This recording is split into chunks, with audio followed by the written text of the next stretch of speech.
Hello, good evening.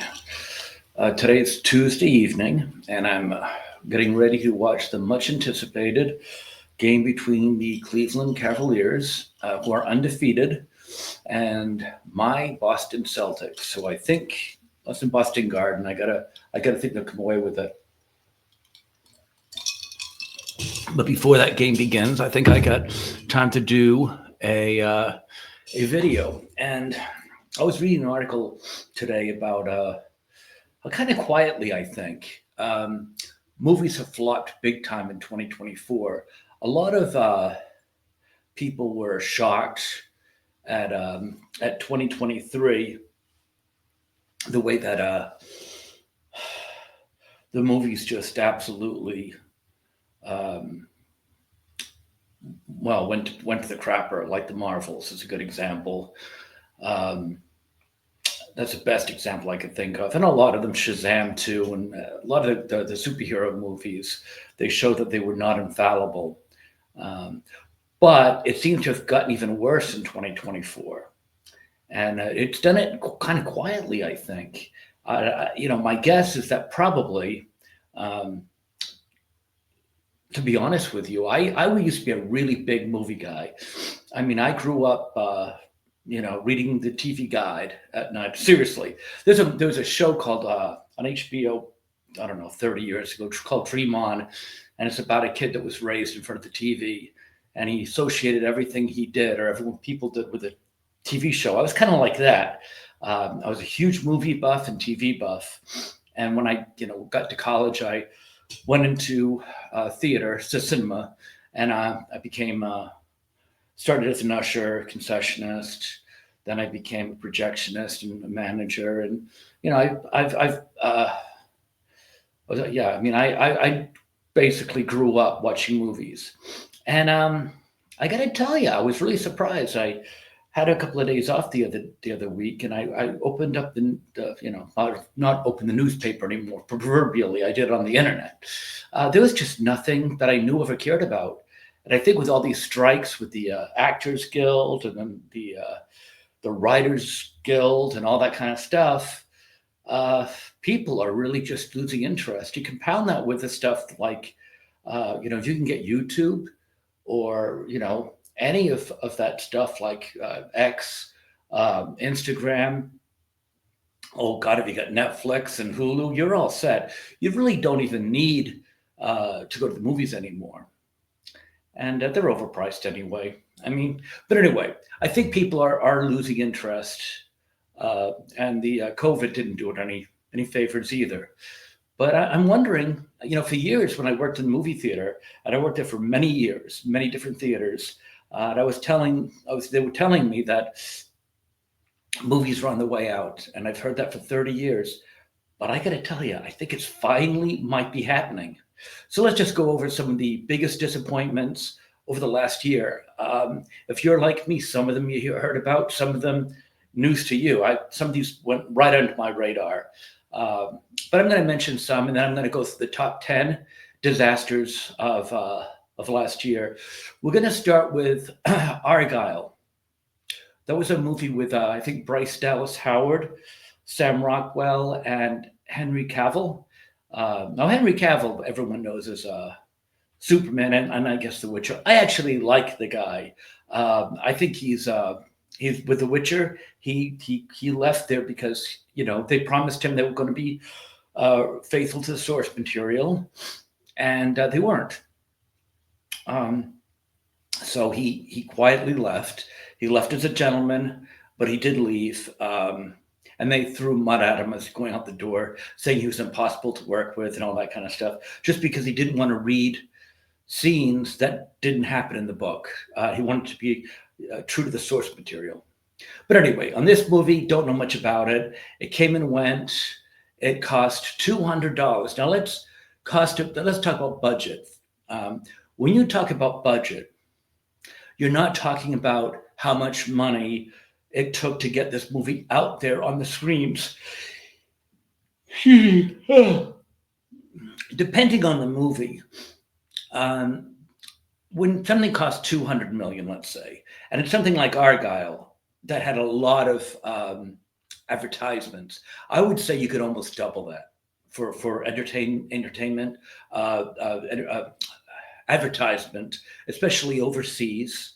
They've got to get the stuff out there worldwide. So you could almost call that. It may not quite be double, but I think if you're talking about a movie like Argyle, that 200 million is probably more like, I don't know, 350, 375. So that's really what the cost of the film is to get it out there in houses. So when it grosses, like it did in here, $96 million, that means you probably lost close to 300 million. Now you can make some of that up on streaming, but that's a little bit out of our wheelhouse here to get into that. So just keep that in mind, because the numbers aren't really the numbers. You got to be able to read the numbers. Now the next one is Joker 2. I don't know what they were thinking. They came out of nowhere with this brilliant idea about having a villain with no hero in the first Joker movie. And I think it did over $1 billion, if I'm not mistaken.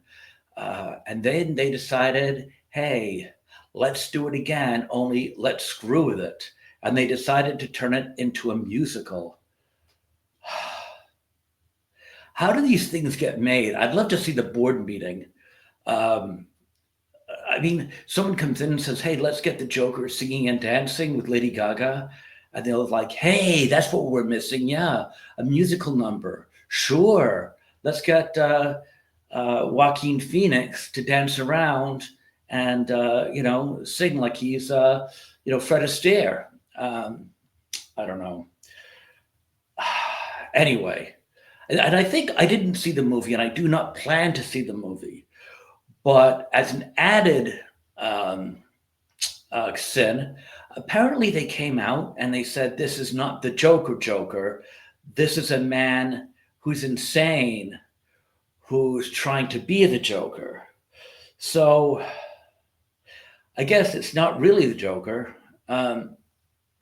It's a story of a sad, insane man who just kind of goes wacky. So they even cut it away from the Joker storyline. Now he's just a pathetic, insane guy. Okay, whatever. Anyway, the budget for that was 200. I'm very comfortable with saying with the blitzkrieg of the advertisement marketing they did, I am sure that's awfully close to 400 million. And the gross worldwide was 206. So they probably lost somewhere in the vicinity of, I think it's safe to say 200 million on that movie, and rightfully so. It was a dumb idea. Fly Me to the Moon. I think I'm going to cover that one a little later on, more in detail, when I do the top 10 flops. But that's with Channing Tatum and Scarlett Johansson.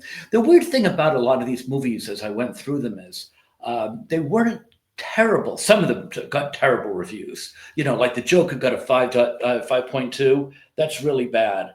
Argyle got, a 5.6. These are out of 10. That's really not good either. Fly Me to the Moon got a 6.6. To me, that's watchable. I've seen a lot of movies that got less than that and enjoyed them. So to me, that's kind of where I look for. If it's above 6.5, I'll go for it. If I really like the actors or the plot, I'll go a little lower. I generally don't like to get into the 5s though. But anyway, so we'll get into Fly Me to the Moon a little later. But the budget was 100,000 estimated. So again, I don't know. I don't want to put the advertisement for that. I didn't really see too much on that. Let's say it's 150. So we'll say, I'm not 150. We'll say the whole shooting match was 150. So we'll give it 100, then we'll give an extra 50 for advertisements, and the gross is 42. So it probably lost close to 100 million. For a 6.6 movie with a couple of stars in it, I'm a little surprised. Now, there was a movie called Wolves that came out, or should have come out, with George Clooney and Brad Pitt. couple of heavy hitters. I have no information on that because it didn't get released. There's no budget, no grosses, nothing. They put it right to streaming. So for a movie that's 6.5 stars in IMDb,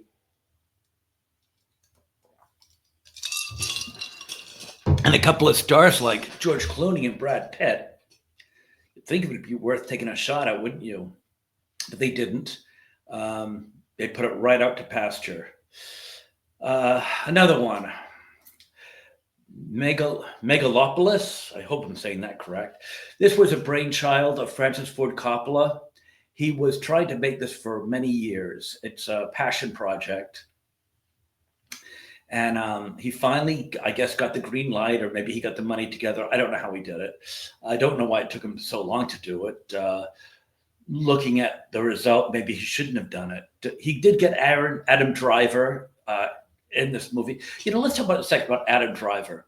I immediately took a dislike to Adam Driver from the Force Awakens movie and the subsequent movies. I just detest anything to do with the new Star Wars. But I do have to say that I have been watching him and his recent movies, The Last Duel, and then there was one, I don't remember the name of it, where he played a monk looking for Liam Neeson. Oh, goodness. Anyway, I forget. But the point I'm trying to get to is I think I might be wrong about Adam Driver. I think he's actually going to end up being a very fine actor. And yeah, he's growing on me. I think he's very skilled. And everything I see in him now that's not Star Wars related, I'm really enjoying. So I might have judged him a little harshly, but we'll see.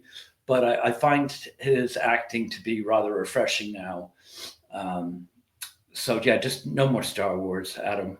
Just don't do any more Star Wars, please. Anyway, in Megalopolis, hope I pronounced that correctly, the city of New Rome, this is what that says to, the caption or the summary. The city of New Rome faces the duel between Caesar Catalina, a brilliant artist, in favor of utopian future. Oh, utopian future. Oops, got to read the next line. And the greedy mayor, Franklin Cicero. Between them is Julia Cicero, with her loyalty divided between her father and her beloved. That sounds like a normal family problem, the whole utopian future thing. Doesn't every family have that? I don't know. This is an interesting one. It just came out a few days ago. But writing on the wall is that this is going to be a terrible bust, which might be very unfair because it's getting a 6.9 on IMDb. So that's pretty watchable. And it is Christmas season. It is called Red One, with Dwayne "The Rock" Johnson and Chris Evans. This opened, I think, the 17th. And the description is, after Santa Claus, codename Red One, is kidnapped, the North Pole's head of security, Dwayne Johnson, must team up with the world's most infamous bounty hunter, Chris Evans, in a globe-trotting, action-packed mission to save Christmas. Okay. The budget on this, $350 million. I'm absolutely sure with all the advertisement I see on that, I am convinced it easily would be double. So I'm going to say this is probably going to be right around 700 million, all said and told. Now, the gross worldwide is 84 million. 870, 360. Okay, so that's a worse opening than the Marvels, to give you an idea. I checked that out, by the way. So I don't know. I mean, I know it's early, but if you don't rock that first opening weekend, you're not going to recover, in my opinion. And I've been around for many years in the theaters. I would be surprised if this does decent at all. Like I said, it's getting off to a worse start than the Marvels, I believe. Okay. And let's see. Another one, too, we're going to probably talk a little more about this is Horizon, which is the movie Kevin Costner pretty much left Yellowstone for. I got a 6.7 on IMDb, and it's basically chronicling. It's reading here. It says chronicles a multifaceted. I'm not sure even sure what multifaceted is. I guess it sounds good though. A 15-year span of pre and post Civil War expansion and settlement of the American West. Okay, that sounds exciting. All right, let's look at the top 10 worst. Some of these I've covered. Some I'll cover more detail. Some I'll gloss over because we've already talked about them. A movie, Trap. That was with Josh Hartnett, I believe.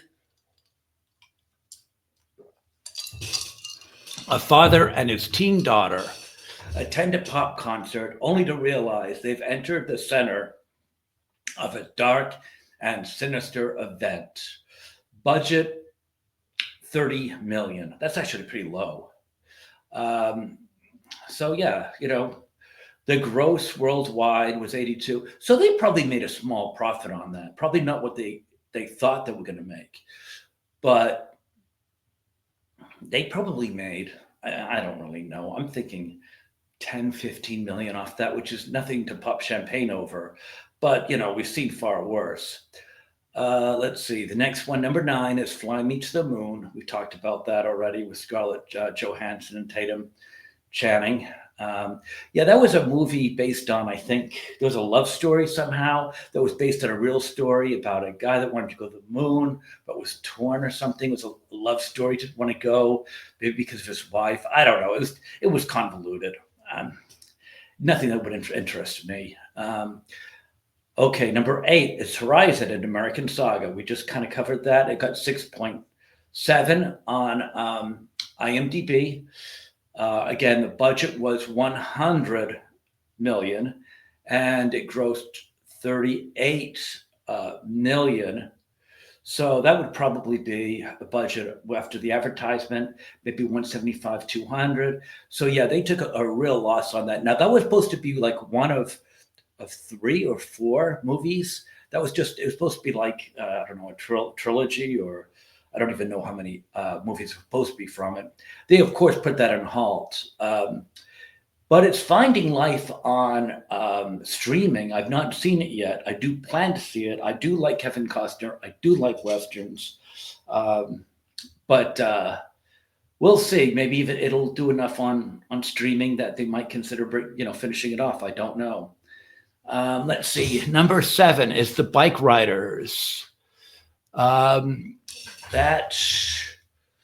was, I think, what's her name? Is it Jodie Cumley, or the one from Killing Eve? I forget. She was also in, I think, The Last Duel, if I'm not mistaken. Anyway, I might be wrong. I hope I don't give you wrong information, but that's my memory. It got a 6.7 on IMDb. I heard this movie's actually pretty good. Haven't seen it, but I heard it's pretty good. Budget is 40 million. I'm going to call that probably total of 60, because I didn't really see a lot of advertisement for it. The gross worldwide was 35, well, almost 36 million. So yeah, they probably lost, I don't know, 25 million, if my math's correct. The Watchers. Dakota Fanning. I think this was by someone who is related to M. Night Shyamalan, who, by the way, I think is extremely overrated, really overrated. He had The Sixth Sense, and nothing else he's ever done has impressed me. I don't know. I can't figure out why he still gets movies to make, but that's a different podcast. The Watchers. They said that they made back its budget and 3 million besides. Okay, good enough. Borderlands. 4.6 out of 10. It was so bad they ended up pulling it out of theaters after 1 month. You don't ever do that. You get a contract, you see. I understand about that because I worked in movie theaters.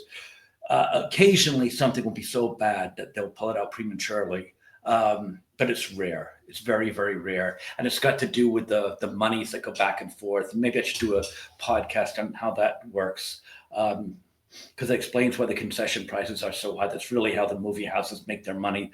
They don't. The studio makes the money on the movies themselves, and then the theater makes the money on concessions. But maybe I'll do it. If you guys want to know more about that, I can tell you.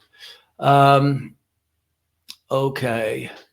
So for Borderlands, it had, I think Kate Blanchett was in it too. I think it was a pretty star-studded film. Its budget was $115 million, and the gross was 33, just under 33 million. So even if we threw like a low advertisement at that, like 50, that would be 165. Yeah, you're talking about a huge loss there. Number 4, The Crow, the remake of Brendan Lee's 1994 film. Don't have the numbers for that. I could look them up real quickly now, but I won't bother. Let's see. That was I heard it was bad. In 1994, Brendan Lee died. There was, I think, a bullet that was stuck in the chamber that went off accidentally and killed him. I remember it well. I was living in the Cape at the time, I remember. Anyway, let's see. The next one is The Exorcism with Russell Crowe. Yeah, he's looking like he's been pretty much heavy on the cheeseburgers lately. A young woman begins to worry about her father as he takes on a role in a horror film and begins to act erratically. Is he back to his addictions, or is there a supernatural force behind it all? Ooh, that's a great question. Either way, I wouldn't want Russell Crowe around me. Number 2, The Fabulous Four made only $3 million. It had a 4.7 out of 10. Stars Bette Midler and Susan Sarandon. Ooh. Boy, yeah, I could miss that party, I think. And then number 1, a movie called Summer Camp with Diane Keaton, Kathy Bates, Alfred Woodard, and Eugene Levy. So there you go. Those are the biggest flops of 2024. So, let me know what you think. I'm pretty much done there. The game's starting in about 1 minute. So, let me know if you like it. Share, subscribe, and if you didn't like it, well, thanks for your time. And I will look forward to talking to you again tomorrow. Enjoy and go Celtics. Hope it was good for you too. Bye-bye.